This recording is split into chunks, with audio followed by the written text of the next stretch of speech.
That's one of the consistent ethical rules. You do not sleep with your clients. So there were a lot of opportunities along the way where in theory it would have been really helpful if she had been told that she does not belong in this profession. Propensity to use her power in the therapeutic relationship to abuse a minor. Threatens the mom, saying that she's going to kill herself because it was the mom and the kid who ruined her life. This affects how people think about the profession that I'm in, and a trust has been betrayed. Hey everyone, welcome to another reaction video. My name is Isaiah. I am a licensed professional counselor, and today we are diving into a really difficult video to watch. This is from Law and Crime Network. A couple weeks ago it came out that a social worker in Ohio was having an inappropriate sexual relationship with a 13-year-old client of hers. So just saying that sentence, there are so many things wrong with that. And now there's been follow-up that apparently she went to the boy's house with a gun and threatened his mom because apparently she had ruined her life or something. So we're gonna dive into this video,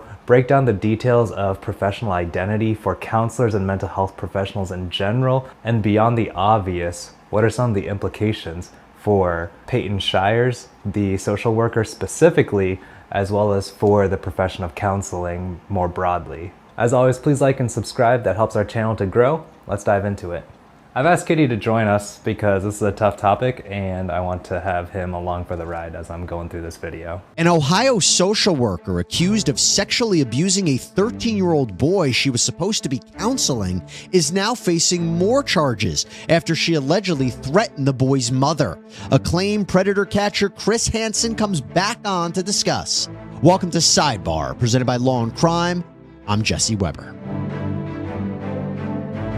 Let's talk about 24-year-old Peyton Shires, an Ohio social worker, I should say former Ohio social worker with the National Youth Advocate Program, who was first arrested on October 6th, on her birthday, actually, believe it or not. This happened in Franklin County, Ohio. She was accused of sexually abusing a 13-year-old boy who she was supposed to be acting as his mental health counselor. In fact, the boy's mother had gone to police when she saw all these messages on her son's phone from Shires, and the messages seemed to indicate that she had been asking if his mom had seen any of the videos or images, or if the videos had been deleted. So the mom realized something was off, took a closer look, and she reported Shires to the police. Wow, yeah, super problematic. In a way, I'm glad that there was a record of what was going on because that's how some of this abuse came to light. And beyond even just the underage aspect, that's one of the consistent ethical rules across all mental health professions. You do not sleep with your clients. And the reason that's hammered home so much throughout our education, throughout our residency, and then even afterwards, because there is an unequal power dynamic that we've talked about here. We saw this in the Jodi Hildebrandt case. We see this now, that therapists are in a position of power to be able to influence somebody. And when that is not used appropriately, like it was in this case, for very obvious reasons, a client can be negatively influenced based on the power that the therapist wields in that relationship. Actually found a video of Shires and this boy engaging in sexual conduct, and the boy admitted to police that he had sex with Shires multiple times. So what the police did is they kind of set up this sting in a way. They listened into a call between the boy's mom and Shires where she allegedly admitted to the sexual conduct. Shires was arrested. She was charged with unlawful sexual contact with a minor, and my understanding is that is a 4th-degree felony, which can result in up to 6 to 18 months behind bars. It's crazy to think that Shires had just got her license to be a social worker over the summer. Okay, so she was booked in. Okay, so let's talk about licensing real quick. For those of you who are not familiar with how the mental health professions work, what usually happens is you go to school, and so if she is an LCSW licensed clinical social worker, that means she has a master's in social work. She has to have at least 2 years of supervised experience. That's what we call the residency. And so after graduating from school, so if she is 24 right now, what I'm getting is that she went to school for social work at 18, graduated around 22, and then completed her 2-year residency from ages 22 through 24. So she was freshly licensed. She would have had 150 hours at least of supervision. That's one-on-one meetings with her clinical supervisor to talk through issues of professional identity, professional conduct, how to treat clients, how to conceptualize cases, all of those things that go into being an actual social worker or a mental health professional on the ground that you might not pick up in school. So there were a lot of opportunities along the way where in theory it would have been really helpful if she had been gatekept or told that she does not belong in this profession, such as a propensity to use her power in the therapeutic relationship to abuse a minor. And we'll dig into a little bit more of that, of why that didn't get found out earlier, despite there being a lot of steps that she needed to get through before getting to this point where she was able to practice independently. Jail, but she was out. She was released on $500,000 bond, and as a condition of her release, she was prohibited from contacting the boy. Well, now you fast forward to Thursday, October 26th. Shires is out, and now, according to court documents, she suddenly shows up at the 13-year-old's house with a gun and threatens to kill not only the mom, but herself. Now, the boy's mom wasn't home, but she did receive a call from Shires where she allegedly said that she and her son ruined her life. Shires was apprehended by police at the residence, where officers found her on the front porch with a gun to her head, saying that she was going to kill herself. Shires has now been hit with 2 additional felony counts of intimidating a crime victim or witness by force or threat. Her bond has been revoked. Quite a story. Want to bring back in right now Chris. So let me talk about it. This is just complete victim blaming. She goes to this kid's house, threatens the mom, saying that she's going to kill herself because it was the mom and the kid who ruined her life, when she was the one who was abusing her position, abusing the power that was trusted to her. Again, I'm assuming that's what her license was, but the math kind of tracks if she had just gone straight through school and into that position. Friend of the show, host of Takedown on True Blue and the podcast Predators I've Caught with Chris Hansen. Chris, again, good to see you once more. I wish it was under better circumstances, but another wild case. Overall thoughts on this case and the new development? Well, Jesse, it's disturbing on many different levels, and thanks for having me again, albeit on a very dark subject. What really bothers me about this particular case is not only did this woman, the social worker, have access to children, not just this young child, this young teenage boy, but others. And then you have to ask yourself the question, did she go into this position knowing that she would have access to underage boys? Was that some sort of a goal of hers? And then to hear this, and I hear this all the time in our predator investigations, you ruined my life. You know, people say that to me. They say that to the police during our sting operations. I'm sorry, I'll never do it again. Don't put this on TV. Well, guess what? You ruined your own life when you made the decision as an adult to exploit a vulnerable child. Now, I do want to talk about that too. It's entirely possible that she went into a field where she knew she would have access to kids to be able to groom as a predator. All of us in the mental health professions come into it for one reason or another. That doesn't necessarily have to be a bad thing. The important thing, especially during our residency and the supervision process, is for us to be able to process through, why are we in this field? What are we getting from it? And is that a problem for us? Is that going to interfere in some way with our work? And clearly she didn't think through that, about why am I getting into this field and how is that going to affect how I perform as a therapist? Now, there's a reason this boy was seeking mental health treatment, and that puts him in a very vulnerable category. And they look up to people, and this woman took advantage of it. And it's just like the case of a police officer we caught in a sting in Michigan, and Todd Baraka. He was not only a police officer, but he had been a parole officer, a juvenile parole officer, a supervisor in high schools, in junior high schools, and had an assistant supervision role there. And so you have to wonder what happens when these people have contact with children. They go there because they're predators and they want to exploit victims, and they find them as easy prey. The whole thing is horrifying. That's absolutely true. Chris Hansen brings up a good point, that people who are seeking mental health are already in a vulnerable spot. Again, we talked about that in the Jody Hildebrand case, but therapists are trusted with that power dynamic, having authority, having knowledge, and being trusted to not use that against the client. We talk a lot about having the client's best interests at heart, and sometimes that means using difficult interventions, making the client uncomfortable so that they move towards change, but never in a way to harm them. And that was a huge problem in this case. Horrifying, and how quickly she got the job to then being arrested, which, by the way, brings me to a statement. This is from the media representative for the National Youth Advocate Program. The statement reads, "Protecting children is everyone's responsibility. The National Youth Advocate Program, or NYAP, is saddened by the situation involving one of our former employees and a young person served by our organization. NYAP has reported the situation to Franklin County Children's Services and is collaborating with them and the Columbus Police Department on this case." Yeah, for sure. The liability to the organization is huge. And Chris Hansen's going to talk about this in a second. If she was reasonably secretive about whatever was going on with her that would cause her to be a sexual predator towards an underage kid, it would have been difficult for them to screen. I don't know the details about this particular agency, but if it's a community-based agency, maybe publicly funded or a nonprofit, there's probably a lot of turnover. They're probably always hiring. And sometimes you just can't vet people to the degree that would be necessary to make sure you get the top quality people. And it really hurts me to say that there are going to be some mental health professionals who are going into it for very twisted reasons of their own. And you can't find all of that out in an interview. But yeah, absolutely. I can see there being a lot of liability beyond just Peyton Shires, the individual, but as a representative of this organization. And then even further, as a representative of mental health professionals, this affects me. This affects how people think about the profession that I'm in, and a trust has been betrayed.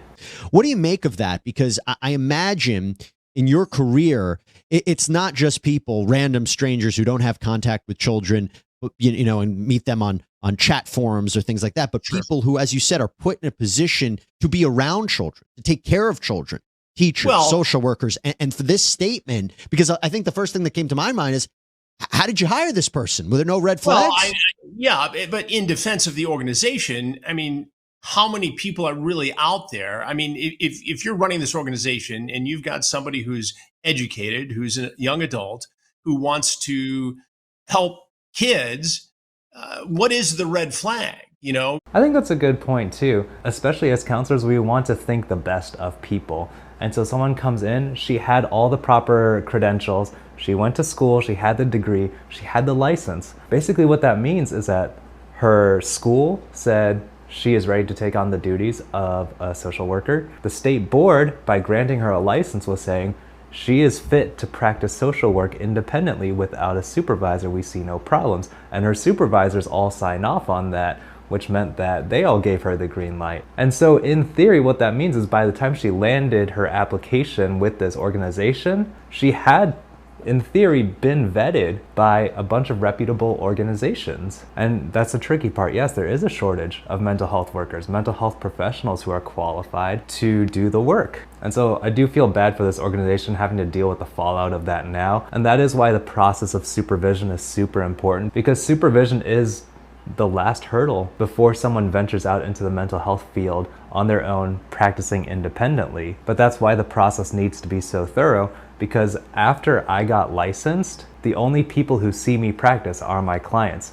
My colleagues don't anymore. I don't have a supervisor anymore. So unless I'm specifically asking for help, no one except my clients and I know how my cases are going. And that's a huge responsibility that counselors, mental health professionals of all kind need to take seriously, that there is a lot of trust being put in us there to act independently and for the good of our clients. it'll be interesting to me to see if there was anything in this woman's background that should have alerted the organization to a potential problem, but there may not have been. And so do you look at every applicant for a job like this, an important job like this? There's a shortage of people who want to do this kind of work. Do you look at every applicant as a potential predator? No, this is a rare situation. You have to give people in hiring situations the benefit of the doubt. I understand that. But this, again, it'll be interesting to see if this was a one-off situation between this counselor and this boy, or whether there had been other situations. It sounds like she was a relatively new employee, but it rattles me to my very core when I see a situation like this. And you'll hear all kinds of people come out and say, oh, it's a 13-year-old or a teenage boy's fantasy and this and that. And it's not, it's illegal. And while some may view it as a fantasy, this young boy has suffered a bit of trauma here. Yep. And now, for sure, I'm glad that he brings that up. On top of whatever pre-existing mental health conditions brought him into counseling for him to see this social worker, now there's this traumatic event that could potentially shape how he views mental health in the future, how he perceives himself, how he perceives women, how he perceives authoritative women in his life. And that could very well have really troubling implications for if he decides to seek mental health services in the future, how his expectations and beliefs about that are shaped by this experience. His mother has to cope with the fact that he has been sexually active with an older woman. And how do you counsel him now? I mean, clearly he had issues before, and now he's, had this experience, and he's supposed to be a kid who's worried about playing sports and scholastics and video games and all that stuff. And now he's been elevated to this hyper sexualized level. And how do you manage that? And who do you go to after somebody who's supposed to be a professional was administering advice and counsel and ended up committing allegedly a sexual assault? So it creates all kinds of problems. And there's a reason why we have an age of consent in society. Right. This isn't a Romeo and Juliet situation. You can talk about, well, he was mature beyond his years, blah, blah, blah. No, 13 is 13. Yep. And that's against the law. 100% right. And I'm glad you mentioned the impact that this not only had on this boy, but also the family in general. And you hear about this frightening situation. Think about the mother here. And then the gun because she could have been, imagine she was home. This could have been a murder suicide. Yeah. Jesse. And the fact that she had a gun. Yeah. What does that tell you? And you're right. Had the mother been home, had the child been home, is it a double murder suicide? It frightens me to think of the possible consequences here, because once these people get caught, and not until they get caught, do they often realize, the repercussions of their actions. This isn't just acting out some sort of fantasy by yourself. This is the sexual assault and vicious attack on a child. And yeah, like he's talking about, there are potential implications that if the family hadn't been home, this could have actually been even uglier, hard as that may be to imagine. But yeah, that's right. How, as a mom, do you trust mental health professionals again? Every time I go into the waiting room and ask a parent, can I take your child back to my office? I try to understand and be cognizant that I am asking for their trust, that nothing inappropriate is going to happen in the time that that parent is not with their kid, when it's just me and them. And I don't take that lightly because of exactly what this is. Anytime a mental health professional betrays that trust, there is a price to be paid for all mental health professionals to be aware of that, and for more parents to distrust the counseling process, for more people to distrust the counseling process. And that is especially harmful when we're in a mental health crisis here in the US. And look, so obviously we say it all the time, she's innocent until proven guilty. These are now very serious charges, and she seems to have made the situation worse for herself. I do want to ask you though, and look, the evidence right now, if there's videos and there's the phone call, and now this, it's really bad. When you see these cases, and I want to go back to something that you said, obviously there's the dynamic if you have an older male with a young victim, whether a boy or a girl. The dynamic of a young woman with a younger boy, which we're seeing in these kinds of cases, teachers, is that dynamic different? Are the motivation different? I mean, when you deal with that kind of perpetrator victim scenario? They're still predators. I mean, Right. People ask me, Jesse, all the time, do we ever see predators in my current takedown investigations? And the answer is no.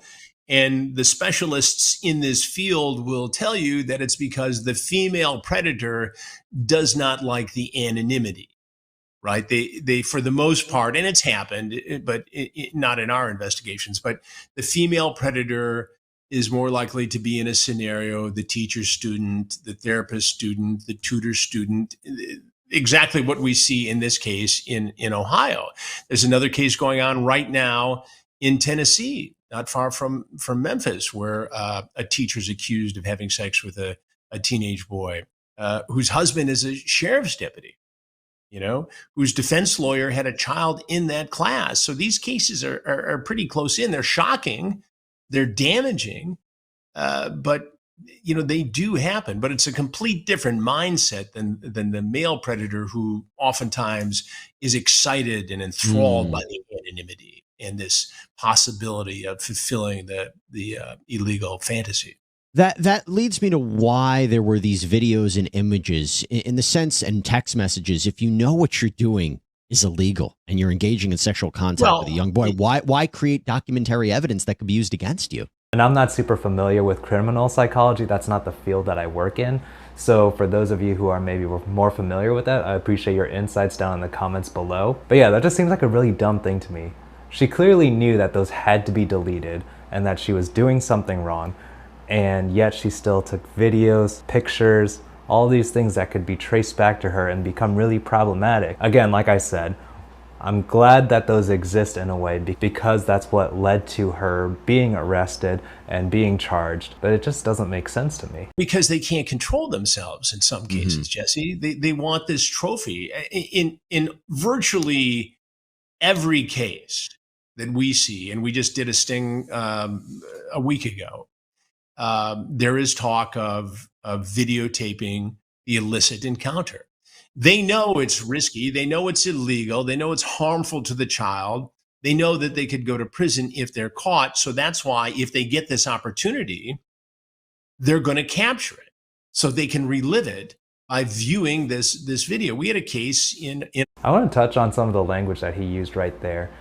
Viewing the person or the experience as a trophy. And this is part of why sexual encounters between clients and therapists are absolutely wrong and are never appropriate, as well as other boundary crossings or dual relationships that you might have between a mental health professional and a client. As soon as you start seeing that person as a means to an end, in this case a means to a thrill or sexual release or whatever it would be, you don't see them as a person anymore. They're an object, they're a means to an end, and you've lost your ability to be able to support them in the way that they need to be supported because they are no longer a person to you. Ohio, where a guy with a criminal record walked into one of our sting operations, and while he was out pending further investigation, he is caught in a neighboring community in a hotel room with a real 14-year-old girl having sex with her and creating a video of the entire event. So here's a guy who not only did prison time for criminal behavior, got caught in one of our stings and committed a similar crime again, even after having been caught. These people, whether they're male or female, create an obsession and an addiction to fulfilling this criminal fantasy. It's like telling a heroin addict there's a 20% chance though there's fentanyl in your heroin. They're going to take that chance. Yeah. If you tell a predator there's a 20% chance it's going to be a law enforcement sting or Chris Hansen's going to be there, they're going to take that chance because they oftentimes can't control themselves. Were you surprised by the reporting that, I mean, again, if it's true, that she admitted to what she did on the phone in this kind of sting operation where she admitted to the mother that she engaged in sexual conduct with her son? That was, as I mentioned, that was caught on tape by the police. Right. Were you surprised that that's true, that she admitted that? No, I'm not surprised, Jesse, Yeah. because we see it in our sting operations all the time. You know, guys they do one of two things. They try to lie their way out of it and convince me that, they were just there to help the child or to tell them that what they were doing was dangerous and wrong, or they throw themselves, on the floor and say, well, I know it was wrong, but now you've straightened me out. I'll never do it again. And I'm very sorry. And I realize it was a bad thing. So I think I think the use of the word addiction is really appropriate here. The cycle that he's talking about, that sense of, I don't care, I just got to get my fix. And even kind of the empty promises that he's talking about, like, I'm going to change, I'm never going to do this again. All of those promises, for anyone who's been in a relationship with an addict, those all sound very familiar. And what happens is eventually the cravings and the urges to go back and get your fix becomes so strong that consequences don't even matter. And that's what he's describing here when it comes to sexual predators. She probably figured, and you can't ever really know for sure because you can't get inside this person's mind, but she probably figured if I appeal to the mother, woman to woman, and apologize and beg for forgiveness, maybe she's not going to report it to the police. And when the mother did the right thing and reported it, she became very desperate and created this threatening situation with the gun and the threatened suicide. Miss Shires, when she was in court on these new charges, reportedly told the judge that I didn't want to kill her. So look, it's just a really, really disturbing account, and we will see where it goes. But Chris Hansen, thanks so much for taking the time. So wow, like I said, that's difficult to watch. Even within the follow-up, her making her situation worse with Shires going to the kid's house with a gun, threatening to kill the mom, threatening to kill herself. Like I said, this has implications for mental health professionals beyond just her agency, beyond just the state of Ohio. For every person that hears about this case, there's an added seed of distrust in the mental health professions. Even if she was just one bad actor, again, like Chris Hansen was saying, you don't know when you're gonna be getting that bad actor, that bad apple in the bunch. I'd say most counselors and most therapists are out there trying to do the right thing, but how do you sort between who does and who doesn't have your best interests at heart? I do appreciate Hansen's experience that he lends to this discussion about some of the conversations he's had, some of the patterns that he's seen with these predators, and how he can frame that very succinctly and clearly in the form of addiction and how these predators have a skewed sense of the risk and reward and how people become objects to them as they're just pursuing their next high or their next fix. Thank you all for checking out this video. This one was really hard to do, but I think it's super important because people need to know what it means to be a good therapist, a good mental health professional, and understanding why we have rules and ethics about sexual relationships with clients or other dual relationships with clients is super important. Why do we have those in place? And why it's important to maintain a professional identity. As always, please like and subscribe. That helps us to continue growing the channel. I have a plan for something new to drop when we hit 2,500 subscribers, so please be on the lookout for that. Please share this channel with friends and family who might be in need. We just released a video on an awesome resource that the University of Glasgow released on how to cope and manage seasonal affective disorder.